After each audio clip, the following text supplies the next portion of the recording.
The village of Letcombe Bassett is to be killed. Its crime, according to the Berkshire planners, is that it is too small to provide itself with a minimum of communal services necessary to modern standards. Facing evacuation, its 150 inhabitants plead guilty. For it's true they have no cinemas. Only an old grey church with its foundations rooted deeply in English history. A place in which 4 couples chose to wed this year because this spot was the beginning and the end of generations of their forebears. There is no greyhound track in Bassett either. But over the hill where the downs begin, the hares and rabbits run in freedom. Nor is there a British restaurant. Just the Yew Tree Inn, a modest, kindly place close by the village forge.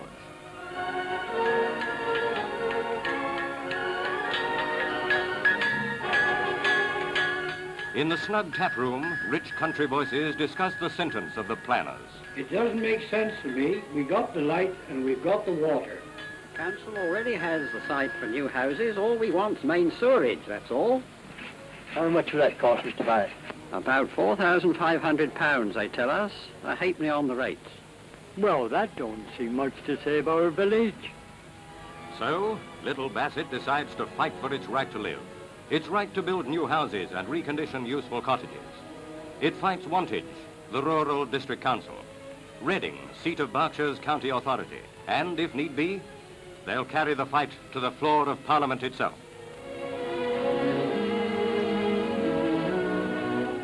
To these Bassett folk who flock towards the parish meeting house, this village is their bit of England. To Frank Moss, it is the Green Valley to which he dragged home a shattered limb from Ladysmith. In the long siege of Tobruk, the vision of the hamlet under Letcombe Down sustained Sam Whittle. To the meeting, the chairman makes the issue plain. Neighbours, this is no mere struggle for a few acres of land. It is a fight for the very soil that your fathers and their fathers before them tilled and sowed. It is for something deeper, something in your blood that no one can take from you.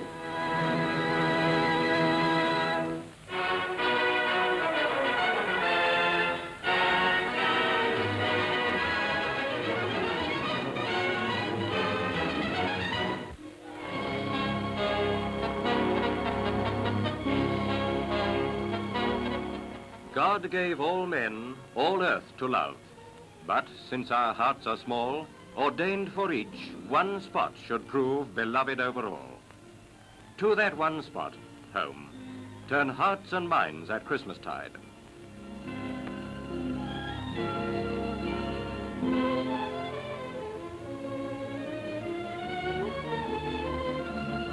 To London, the wartime home of Norway's government, that country sends a noble tree. The bright lights in its green branches infuse a spark of gaiety into the grateful passers-by. Millions of country-born folk see in its graceful outline a reminder of the little towns and villages beyond the cities.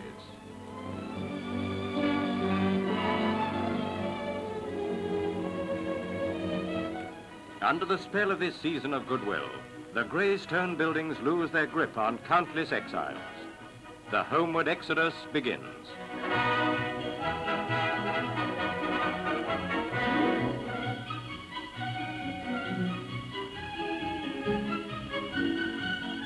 Millions of bags are packed.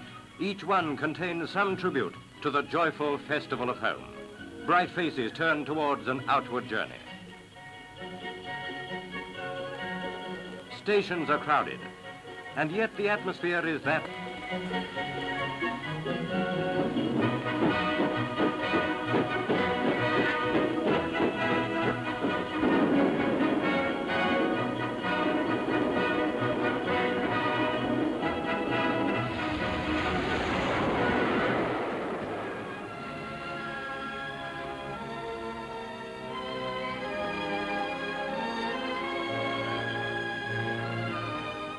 When home is reached and parents and children reunited, the joy of Christmas is complete.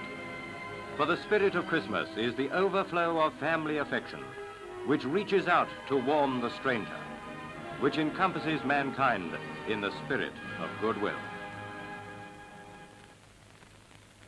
From the smallest parish church to the greatest of the world's cathedrals, the age-old carols link the Christian family.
It's action they want.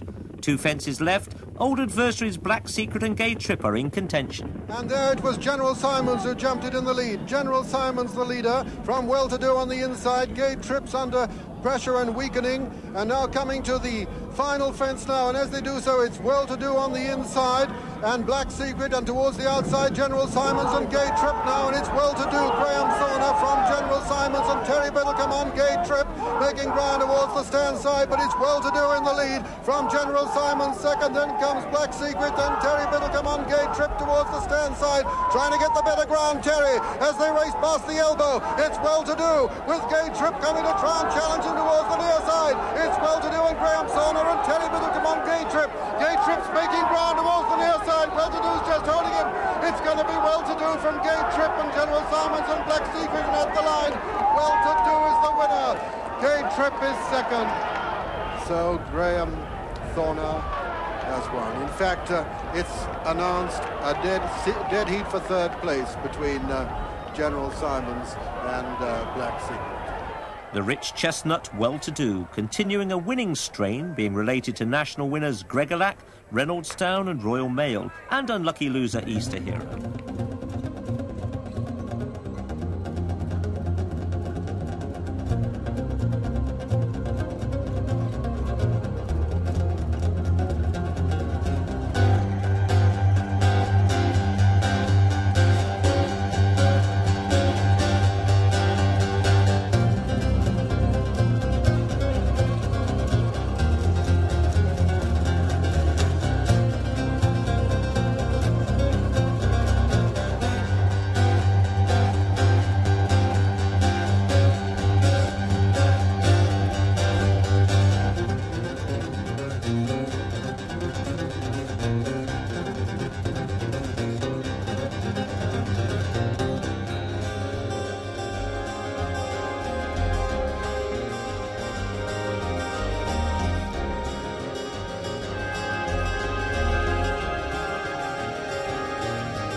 Delmos with the loose horse upsides him, going to jump it in the lead. Delmos jumps it clear of Kinninvy second, and Rob Stickerfaller there. Rob Sticker's gone at the chair and badly interfered with even up, coming down to the water. Delmos is clear of Kinninvy in second, then comes Prince Rock and Zongalero. Behind them come Rathleck and 3-1. Behind 3-1 is Rough and Tumble, and then comes Ben Nevis. Then Royal Stewart and San Willen. As they come to Beechers, and at Beechers, over it, Ben Nevis over, and Delmos is down. 3-1, 3-1 has gone as well. Rough and Tumble's over it in third place. Then comes the Pill Garlic. And Jimmy Meff's also a faller at Beecher's as the leader comes to the next. And now it's Ben Nevis who's clear as they jump the 23rd from Rough and Tumble in second. The Phil Garlick is third. So it's Charlie Fenwick now from John Frankham, Ben Nevis from Rough and Tumble. These two only in the National as they come to the final fence. Ben Nevis about 4 lengths clear of Rough and Tumble under pressure. Ben Nevis lands about 6 lengths clear of him. They're coming down to the elbow. They've got over a furlong and a half to run in the National now, and it's Ben Nevis and Charlie Fenwick from John Frankham on Rough and Tumble. Back in third place is the Pill Garlic, then comes Royal Stewart in fourth. They're the only 4 horses in sight at the end of the National, and it's Ben Nevis getting tremendous American cheers here. Here's a historic triumph here. The second American amateur to win the National since the war. He's coming up to the line, the comfortable winner, Ben Nevis, trained by Tim Foster, who trained the winner with Well-to-Do, and he's won the National. Ben Nevis wins the National. Coming up to be second is Rough and Tumble.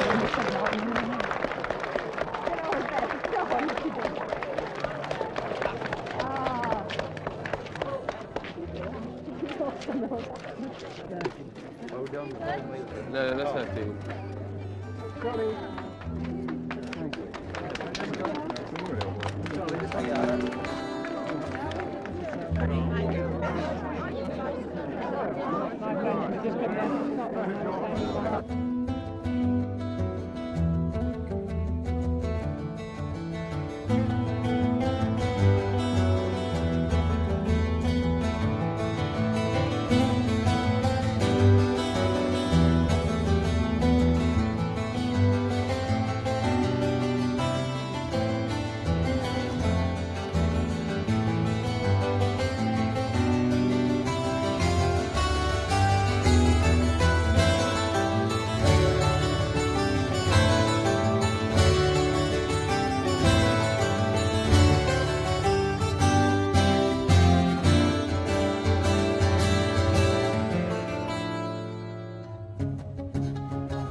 As they race down towards the second last fence now. Peter Scudamore on Corbiere, being pressed by Mr. Snugfit. Under pressure is Grease Paint, then comes Last Suspect, and then Classified still making progress. At the second last fence now, Corbiere with his white face challenged by Mr. Snugfit, who takes it up. And it's Mr. Snugfit and Phil Tuck who've taken it up now from Corbiere. Grease Paint is next, followed by Last Suspect, and then comes Classified at the last fence in the National. Mr. Snugfit for the North. Jumps it in the lead from Corbiere, jumps it second, Grease Paint third, Last Suspect fourth, Classified 5, racing towards the elbow, and Mr. Snugfit is clear of Corbiere, Grease Paint, Last Suspect and Classified. Inside the final 1 furlong and 50 yards now as they reach the elbow. Mr. Snugfit being challenged again by Corbiere.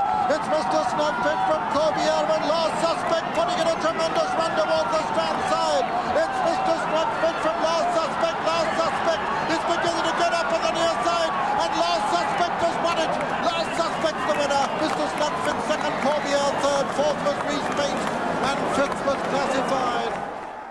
And Duchess of Westminster's yellow colours, worn by another Welshman, Hewell Davis. The national winner has a reputation for being highly temperamental, not really liking other horses or people. But he tried very hard to behave himself as he walked the gauntlet of hundreds of fans who turned out to welcome him back home. Last Suspect did very little training before the big race. It hadn't been planned to run him. Only on the pleading of the jockey Howell Davis was he entered at all, and even then he was labelled a no-hoper. 24 hours after the race, as the champagne flowed, trainer Captain Tim Forster still couldn't believe his luck. I think he got a bit bored of other courses, and Liverpool is so totally different. Sometimes jumping those big fences can give them a bit of stimulation, and it certainly did. You're obviously delighted today. Absolutely delighted, yes. Absolutely delighted, yes. Gold Cups and the National. It's just too good to be true. Last Suspect has run his last race. He'll now be retired to Cheshire. John Doyle, ITN, Letcombe Bassett. Welcome back. Well, just after the Second World War, a village was sentenced to death by planners who called it a rural slum. Many were outraged, and the community's plight sparked a national debate. Eventually, the proposal was dropped. 45 years later, Erica Barnes has been back to the village, now a thriving community.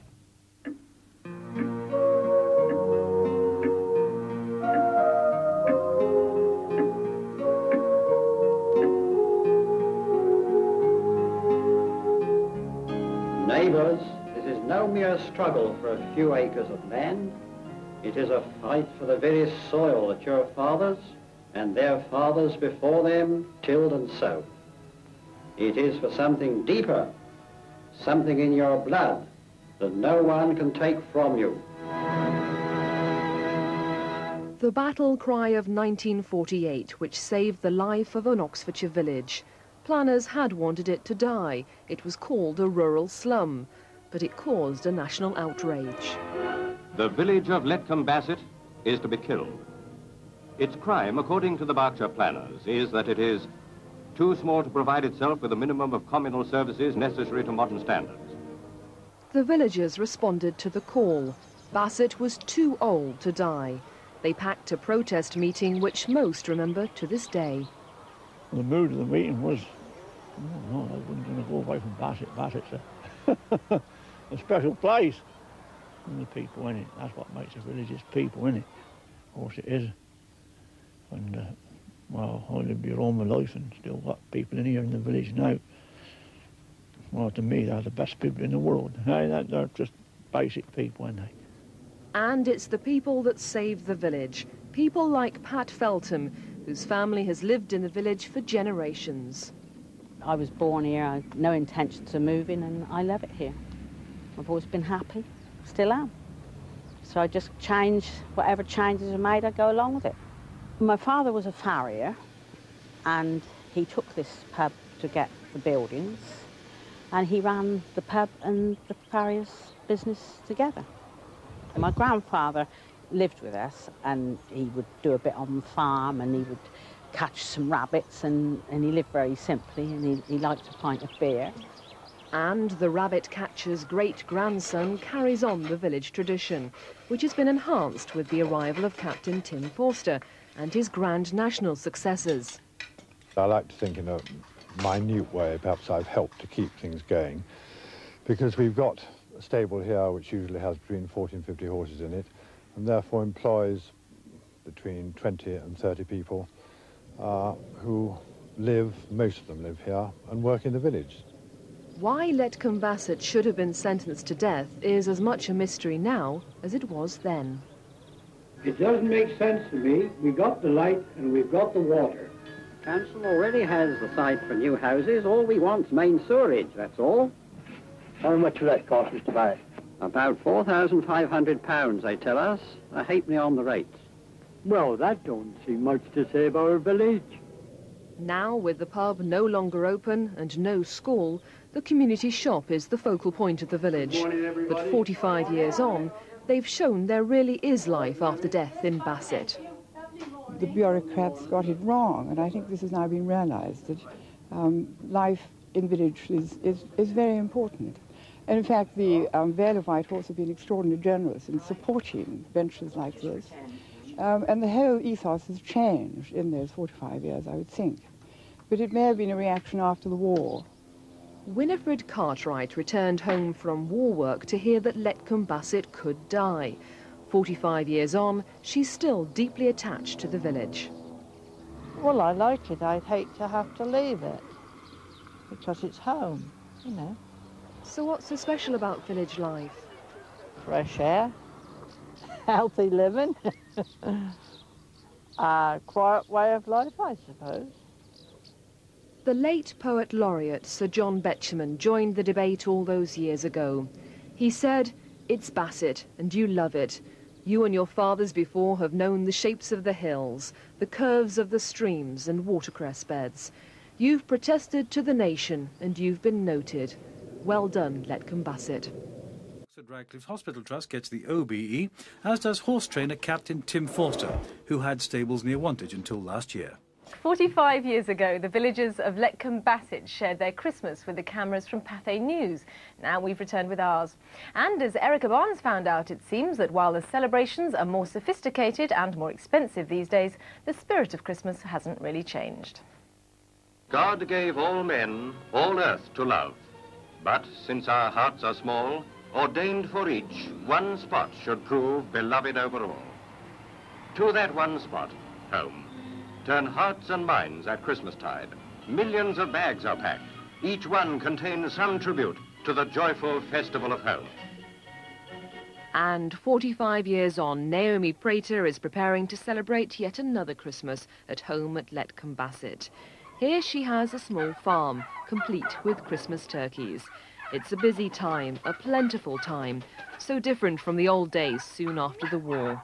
It was all pretty austere, the clothes, the food, everything. Nothing had really got right by 1948. I wasn't working hard like I am now. We were much younger, and I suppose it was dances and parties in those days, but of course the food wasn't so plentiful as what it is now. From the smallest parish church to the greatest of the world's cathedrals, the age-old carols link the Christian family. I remember I just actually had a new school uniform. I just passed my 11 plus and I felt quite embarrassed. The boy on the bellows, Bob Abrams, doesn't live in Bassett anymore, but he loves to run through the village which he still thinks of as home. He has fond memories of his Christmases here. Christmas Day was very important because, I mean, you didn't have television, you didn't have all the mod cons of today, so to sit round the table and have the goose, which we always had a goose, which was, unfortunately, my mother used to keep a couple of geese and they used to be killed for Christmas Day, and we didn't like that part of it, but we always had a terrific meal, and we look forward very much to that.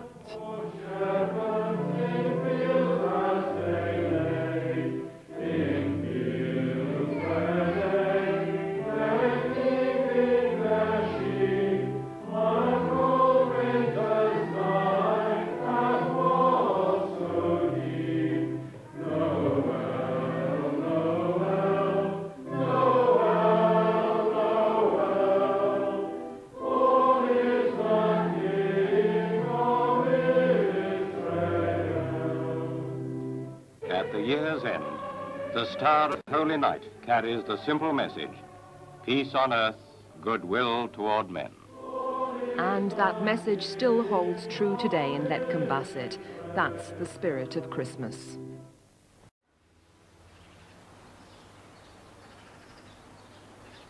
Letcombe Bassett lost its village shop in 1979. The local community has found an answer, the community shop.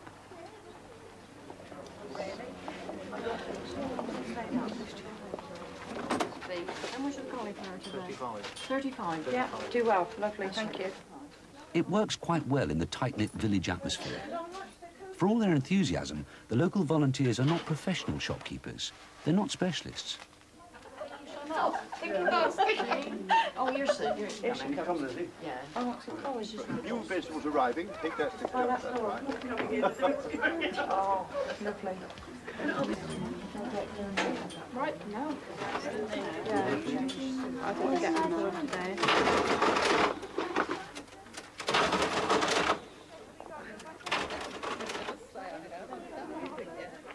Seems to work. Perhaps you could try it in town. A village which 50 years ago planners decided would be better to let die has just reopened its shop. Immediately after the war, the council thought the village didn't have enough amenities to sustain it. But now, far from fading, community life is thriving. The roar of aircraft is today the only thing to spoil the tranquillity of this Oxfordshire village. 50 years ago, when it was in the county of Berkshire, it was a very different story, as the villagers fought to save its life. In 1948, council planners had wanted Letcombe Bassett near Wantage to be allowed to die. But what crime, if any, had its 150 residents committed? Its crime, according to the Berkshire planners, is that it is too small to provide itself with a minimum of communal services necessary to modern standards. Facing evacuation, its 150 inhabitants plead guilty. For it's true they have no cinemas. Only an old grey church with its foundations rooted deeply in English history. There was public outcry following the newsreel. The village survived its death sentence. Now, 50 years on, it's still thriving, though without its pub and school. But there's one last remaining focal point, the village shop, which has recently reopened after refurbishment. It's run by the community, for the community. We have a village shop committee of 5-6 people, and we sort out all the foods, all the orders, all the decorating and the opening hours, and we try to man it so that the community can use it when they're actually in the village. I think it's a very good idea, yes, very, because people have got to have somewhere to shop, haven't they? Now, 50 years ago, it was planned to let this village die. Was it? Yes. Oh, what a sin. Oh, it won't die, no. No, it's come to life. The youngsters here today may one day never need to visit the village store. Computers will mean you can shop till you drop from the comfort of your own home. But there's one thing you can be sure of. Computers will never replace the warm welcome and the good old chinwag you get down at the village store. Mark Lipscombe reporting there from Letcombe Bassett.